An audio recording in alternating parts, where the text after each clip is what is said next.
It's easy to be negative about everything when you've never fixed anything. It's easy to be negative about everything when you've never built anything, when you've never had to make a payroll.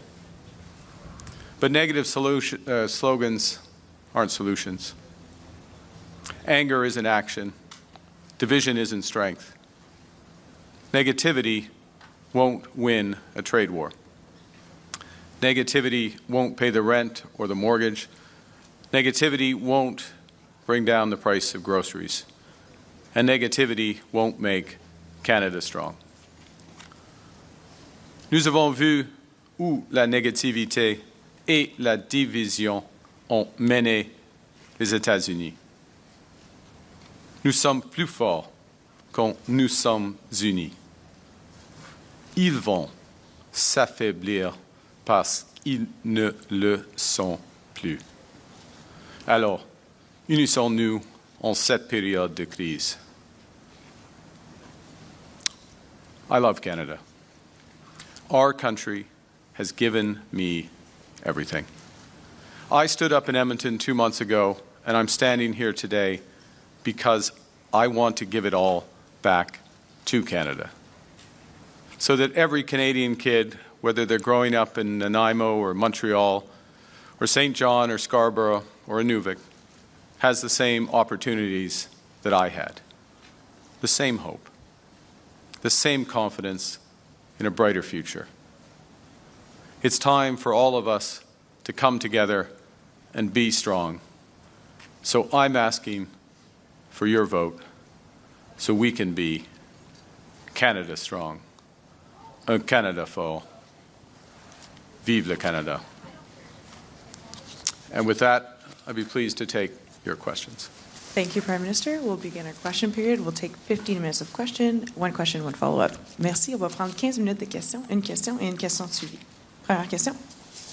Good afternoon, Tonda McCharles with the Toronto Star. Sir, why are you throwing the country into an election in the middle of a tariff war? And if you think it's so necessary now, then why not make it longer so Canadians can really test drive you to see if you represent the change you claim to represent?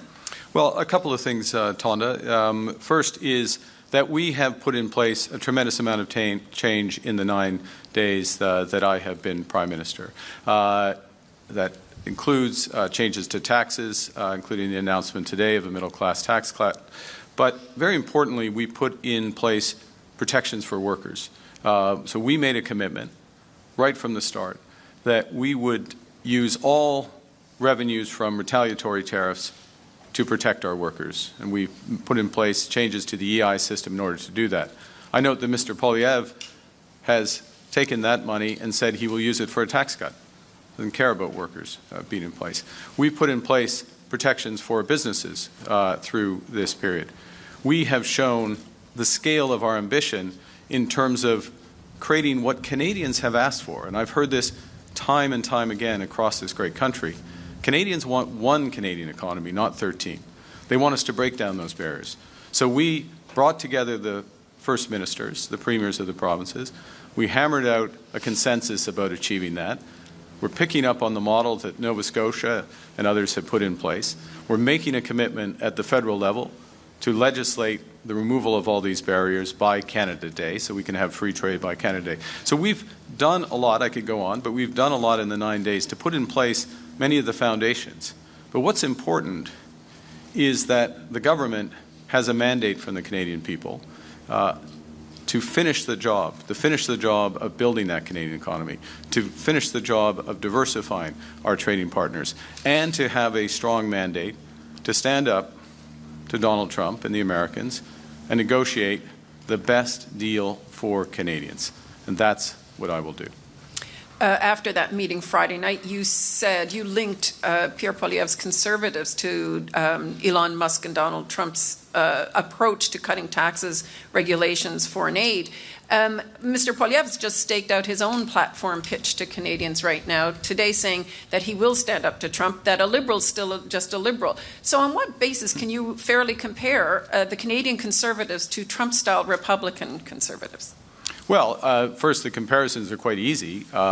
You look at the language mirrors, and the track record of language stretches back over years. It's not a recent phenomenon. So straight from the language, number one. Secondly, from the intention.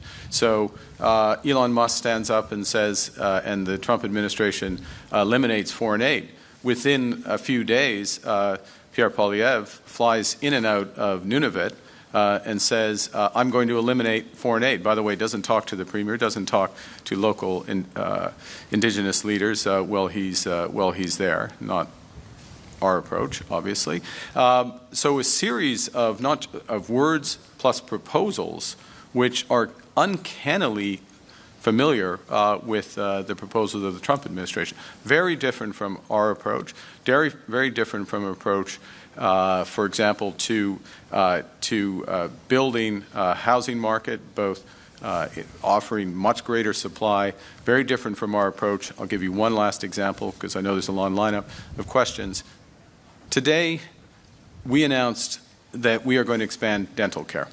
Now, the dental care program that was put in place several months ago now serves 1.8 million Canadians. 1.8 million Canadians have received dental care under this program.